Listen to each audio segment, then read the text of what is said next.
passing the baton on to Mirci's new mom. And I cannot leave her in more capable hands.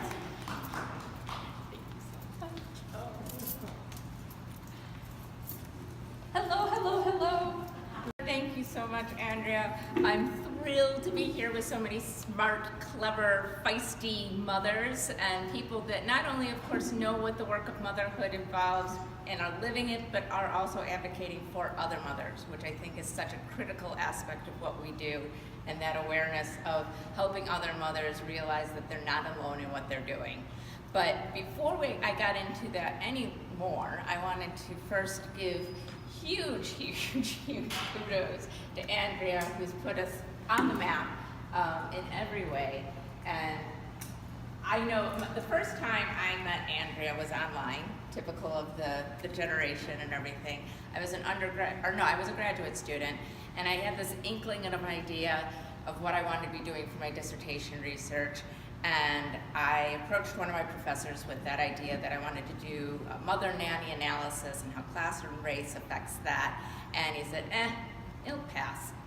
And I was very pregnant at the time, which may have been why he thought that, but it didn't pass. And I reached out to Andrea in this sort of fangirl way, because I do have a tendency to do that. I'm so excited to talk to you. And I did all of that. And she wrote back in typical Andrea fashion right away with so much enthusiasm and grace and encouragement and lots of exclamation points, which is very much part and parcel of most of Andrea's correspondence. And it really did it made me feel welcome to the fold in such an important way, because I think for a lot of us, when we're new to any sort of organization or field, we have that imposter syndrome sort of thing. And to have somebody else say, no, you belong here, we want you here, is a very important thing. And so I wanted to thank Andrea for all the work that she's done. We certainly wouldn't be here without her. Thank you. So, as we were saying a little bit before, we're passing the torch a little bit here, and the new organization is Iamas. And I am very much staying in the heart and vein of what Andrea has been doing, but I do have some new ideas, what I think was part of what this whole thing was. And so I wanted to cover a little bit about what we're going to be doing with that. For myself, as I said, I'm from the US, I live in Chicago, so that's going to be the home base, at least for now. And we're hoping that with that there's going to be other grant opportunities and more ways to sort of energize the organization with money and reaching out to American universities with having that American base, I think is one of the things with that. Personally, I've had about 15 years of research now under my belt in terms of motherhood studies. I've been interviewing women around the United States in order to work on a book covering childcare and how the culture of motherhood in the United States has impacted our lack of options, basically, as it comes to childcare in the United States, along with maternity and paternity leave and some of the other things that kind of fall into that. I've been an editor and writer for JMI, again, under her tutelage. I'm so grateful. And in Chicago, I'm leading consciousness raising classes for moms while working on that book. And I've been published in a few mainstream outlets, but basically just passionate about helping other moms. I know when I first had my first baby when I was about 12 years ago, so I was 30, and it was overwhelming. I mean, I think all those things that many of us are attracted to in what this organization brings is the candor about ambivalence and the challenges that are coming to light more, but certainly have room to do more with that. So I'm now a mom of 3, but I also have 2 dogs, one of which is always up for adoption if anybody's interested. You'll find out more about that if you go to the website, but basically the 4 key pieces are the Unite, Educate, Advocate, and Lead the Change. The first one, there are billions of moms on this planet. As we all know, there's half of the planet's women, about 80% of us at some point become mothers, but that also is involved with stepmothering and other mothering and teaching, and there's so many other venues in which women do the mothering work that I consider to be part of this. As my daughter, who is a total YA Lit fan, would say, and is also a Hunger Games fan, the odds are in our favor. So the other part is education. Many of us are formal educators. We're teachers, we're professors, we are those things, but many of us are also doulas and midwives and work in education through social work or any other number of ways. So it's not only a matter of us becoming more educated by sharing our knowledge with one another, but also educating other people about our work and helping other people, particularly mothers, realize that this work is out there and that there's more that they can be learning. So with that, and of course the off branch of that is advocating. Andrea and I were actually just speaking a minute ago that mothers can be kind of a hard group to get in touch with, basically because they're just so damn busy. It's, you know, trying to convince a mom to take that time out for herself can be a tricky situation. But I think with that said, those of us who are within the field really are aware of how much advocating needs to be done, and that's something that I'd like to see the organization do more of. And then in terms of leading the change, again, we need to share what we do know and the research that we're doing. I consider us to be at the forefront of the work that's being done. And while I very much appreciate that work, and I think it's very valuable work, we're all called to do different things on the planet. I personally am also kind of more of a researcher by nature and not one of those wanting to be out there people.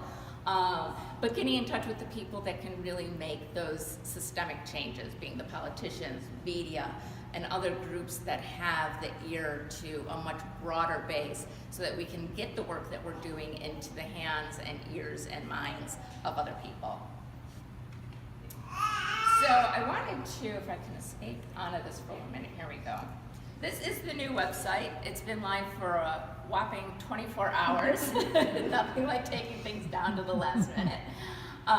The board here, yours truly, Petra could not be here, but she is based out of Australia, and of course we have Andrea, who will be staying on in a supervisory role representing Canada. So I'm still looking for board members. If you're interested, feel free to come up and talk to me at any point. I will be here for the whole conference. So then there is, and this is truly phase one of the website. There's a lot more that will be built out over the next coming weeks, but there's a short video that you can watch, a little bit more about our mission and that sort of thing. There's some information that will be about the next conference, and there's also a handout that some of you have already received. It's also on the front table, and that will be in Chicago, yay, my hometown. And then there's also, well, soon to be, hopefully, some merchandise that you can get so that you can share your love. And then this is the most important thing that I wanted to bring up today, is a chance for you to enter your email address and some basic contact information, just so that you can start staying in the loop.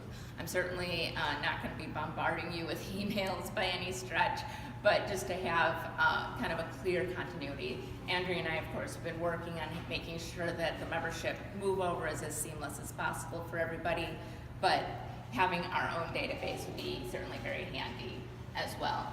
And then there's also on the bottom a Facebook link. I don't do much with Twitter. Personally, it's just not a venue that I feel very comfortable with, but I do quite a bit on Facebook. I try to post something at least a few times a week of just what's going on, news you can use, that sort of thing. And that's something that I'm hoping to integrate more into the website as well. So with the things that I think you'll be able to use and will enhance your experience via the website is, as I was saying, a news you can use section. I'm really hoping that could be something that's community fed as well as just me led, but having, you know, really if there's just articles that are coming out of a local paper, even your national paper, because we are an international organization, I don't necessarily know very much of what's going on in Canada. That doesn't always make the headlines and my news feeds that come into Facebook or whatever, from Australia, Italy, etc. So having that sort of joint place where we can start getting a better idea of what the issues are on a more global level, I think could be really helpful. And then, of course, within that, there's usually a place where you can have some sort of communication with one another, conversation where you can say, this is what's working, this is what's not working, this is why, putting in some sort of context, I should say.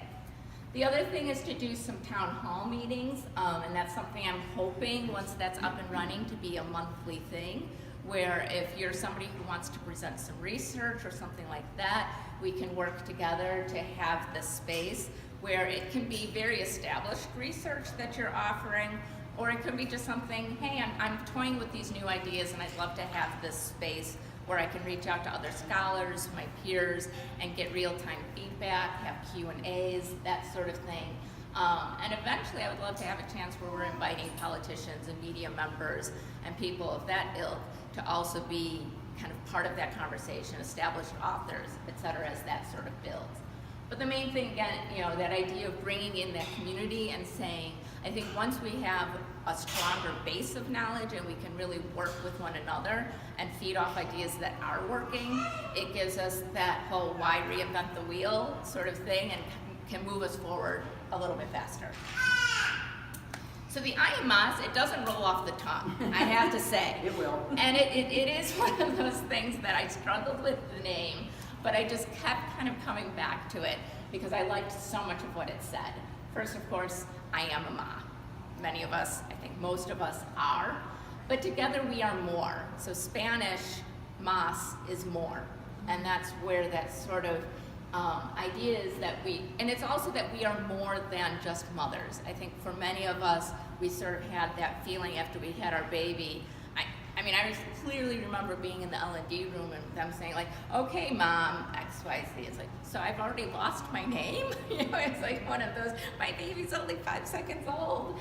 But so that we're more than just mothers and that idea that we're more when we come together. So I really liked that idea. And the I am can also be filled in with any sort of descriptors after that, because we all have our own descriptors and what we bring to what we're doing. So there was a few logistics issues I wanted to cover, and this is the stuff that's not nearly as exciting, but your current membership will last until the end of this year, so you don't have to worry about anything like that. For contributors to JMI, and this is something that we'll probably be talking about a little bit more and have some correspondence that goes out on it, you will not need to be a member of Iamas, but you would need to have a membership for the next conference. So they're sort of dividing a little bit more than right now. Of course, everything being under Andrea's umbrella, there was a little bit more of that sort of give and take between the organizations, so there is a little bit more of a separation there. The Journal of Motherhood Initiative will still be overseen by Andrea, as we talked about, as will Demeter Press, and the mission is very much still in place. I just want more people to know about that mission, and that's kind of the work that I'll be working on. So I did want to open this up very quickly. I know we're on a clock here, but if there were any quick questions that anybody had, Andrea and I can certainly be available to answer those.